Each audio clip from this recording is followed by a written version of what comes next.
What up, Raphalitos? Welcome back to my channel. This is Raphael Nation Medicine. Now, I've started this channel, Raphael Nation Medicine, way back about 5 years ago when I thought I would create a channel for my company, Medical Biosciences.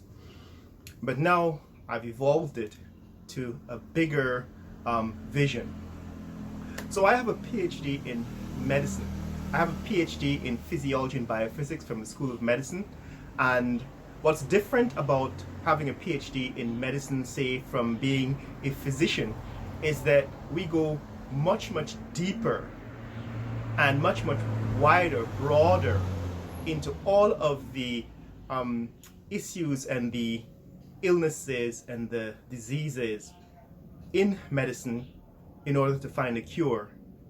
And so we do basic science research, we do preclinical or animal research, and we do clinical research. So I made a video at the beginning of my entrance to vlogging on YouTube, where I described my journey from physics to medicine. You can go take a look at that video. In fact, I made 3 of them. I'm going to concatenate them and put them as the channel video for Raphael Nation Medicine. But the reason why I need a separate channel for healthcare and for medicine is so that I can explore in detail and in depth the state of medicine, the state of healthcare, the state of clinical practice in Guyana and around the world. What is the global state of health? Let's say you got ill. What procedures would you need to be able to get treatment and a cure? So I'm going to set up a series of videos where I describe the healthcare system, how it works, the structure of the healthcare system, how a hospital is structured, how a hospital is set up, and who are the various people and departments and clinical specialties that you will encounter in a hospital system and how they operate, right? So the whole idea behind this channel is to find all of the problems in healthcare and simply expose them, explode them, deconstruct them, and explain them, and then show you how they're solved. So that is why there's a special and separate channel for Raphael Nation Medicine. Now, when I started my journey in medicine and healthcare, I never really wanted to practice medicine. I wanted to be able to do research, detailed research. And so I spent many years doing several different rotations in both clinical and preclinical medicine. So I did, in fact, when I started out, I did rotations in radiology, anesthesiology, pharmacology, physiology, and cardiology, neurosurgery, and cancer research, oncology. So I did all of these research rotations to be able to get a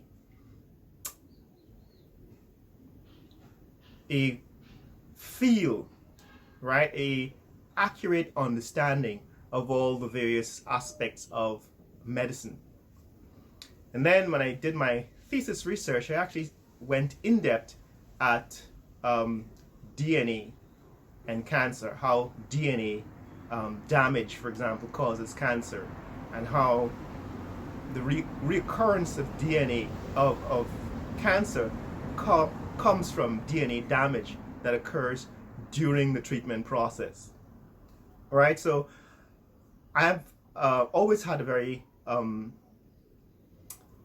deep academic interest in medicine and the way our programs work, right? The way our training in medical research works is that you do the first 2 years of academic medicine, and then you do about 5 years of research. So instead of going off like the physicians to do clinical rotations in the 3rd year and specializations in the final year for getting matched for residency, we simply go in depth in research. We go long and deep into a number of topics, number of integrated topics, research topics, and then we write a thesis. So that is my background. So when I came to Guyana, I actually started teaching in healthcare, health science faculty. I taught medical imaging. In fact, my goal was to establish a program in diagnostic imaging. However, it didn't work out because there was nobody there who wanted to do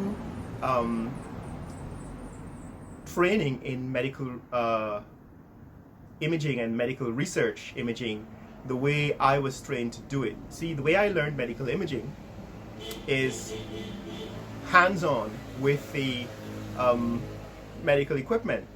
So in fact, we were allowed to have the keys to the radiology department after the day closes at the end of the day, and we were allowed to go into the radiology department and use the MRI machines and to use the other various diagnostic equipment to practice, to do a research, you know, from 6 p.m. to say 6 a.m. because during that time all of the equipment was not being used for clinical practice. And so I came to Guyana hoping to implement that kind of hands-on training for medical students or for diagnostic imaging students. But the powers that be did not see the vision that I have, and therefore did not allow me to implement that vision, did not allow the funds for the program, which were coming in, say, from students' fees, to be used for this, for the program itself, to buy equipment for the students, for example, to ensure that they got hands-on medical imaging experience. And that's why I actually left the program to start my own university. I started Georgetown Biomedical University, Medical Biosciences, which is a bioinformatics company, and Lisa Pharmaceutical, or Lisa Pharma, which is kind of a pharmaceutical company. So I'm going to go into detail and in depth in these companies and these ventures and all of the aspects of medicine and healthcare in the vision or from the point of view that I view them in this channel. Now there are 3 other things I'd like to accomplish in this channel. One of them is I'd like to analyze the healthcare system in Guyana and let people understand how it works. In other words, what are the flaws? There are people who complain, for example, in Guyana that they don't get the kind of attention, the kind of care and respect from physicians and the nurses in the healthcare system in Guyana. And we want to ask why and how does that happen? Is it because the private hospital system is out to make money and therefore is treating patients like piggy banks? Is it because the public healthcare system, the doctors and the nurses are not properly paid and therefore they treat the patients as if they don't really care because they don't get paid by the institutions for their labor? We're going to examine and explore all of those issues. Why is it, for example, that when the politicians get ill, they never go to the Georgetown Hospital or to the local hospitals, private hospitals? They end up going to Trinidad or New York or Cuba for their health care and neglecting the healthcare system in Guyana. Why is it that you have all of these? You have dozens of new hospitals being built around the country, but very little attention being paid to the staffing, the training, the quality of the practice that will be done in these buildings, right? It seems as if the interpretation of hospitals is all about buildings and structures, when in fact hospital is about healthcare. It's about caring for people and for patients. So we're going to examine those issues. The second issue we want to examine is treatment itself. You know, how do you get treatment for or diagnostic care for things like cancer, heart disease, and Alzheimer's disease in Guyana? What is the state of care? Should you come to Guyana to get care for these illnesses? How far away from the norm is our care, even dental care, right? How far away from the norm is it from what you would get, say, in the NHS system in the UK or the private hospital system in New York, right? We want to analyze all of that. And then thirdly, we want to take a look at the state of the art at the front end of research, at the cutting edge of research. Now I'm going to analyze for you what is the state of the art in, say, regenerative medicine. What is the state of the art in longevity, right, research? What is the state of the art in cancer research? By analyzing, by looking at some of the most recent and cutting edge research publications using the analytical skills that I have been taught and which I can teach you how to read these technical papers, these research papers in the New England Journal of Medicine, for example, or in Lancet and in Nature and Science, to figure out where we are, what is real, what is not, and what is the future of medicine and healthcare in the world and as a species. What, for example, is the future of AI, artificial intelligence in medicine? You know, in merging humans and robots, for example. What's the future of that aspect of research and billions of dollars going into that kind of that direction? You know, for example, Elon Musk is doing research into Neuralink. He wants to merge, he wants to put a brain implant that lets you communicate with the internet directly. What's the future of that? What are the risks and what's the potential for success? I mean, some of this stuff is just way out there and needs to be analyzed. Some of it is just neurodivergent ideas about the future of the human race, and we want to analyze all of that on this channel. So this is Raphael Nation Medicine. The channel is already up and running. I actually started by uploading some of the research papers that my students did for their final year projects. I never really got around to finishing uploading those research presentations. I will eventually get around to doing that.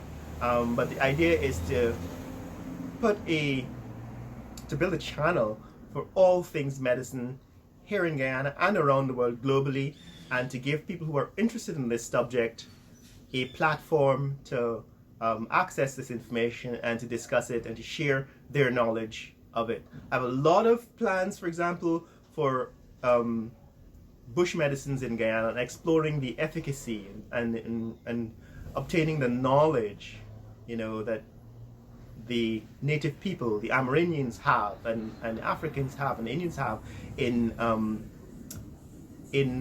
the use of bush medicines, and finding a way to integrate them into Western medical practice, because the pharmaceutical companies are already down in our interior, in our jungle, collecting this information, collecting samples and turning them into pharmaceuticals, which will of course be so high priced that we wouldn't be able to afford it. But what if we could do that with our own knowledge, with our own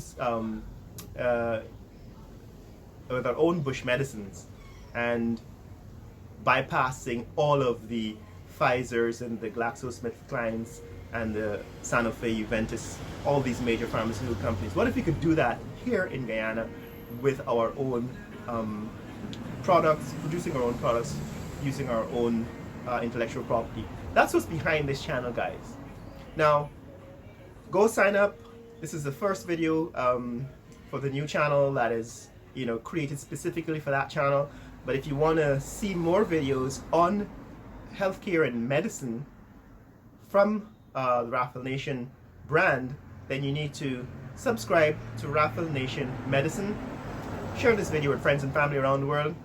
let people know what's happening in healthcare and medicine here in Guyana and around the world. Later!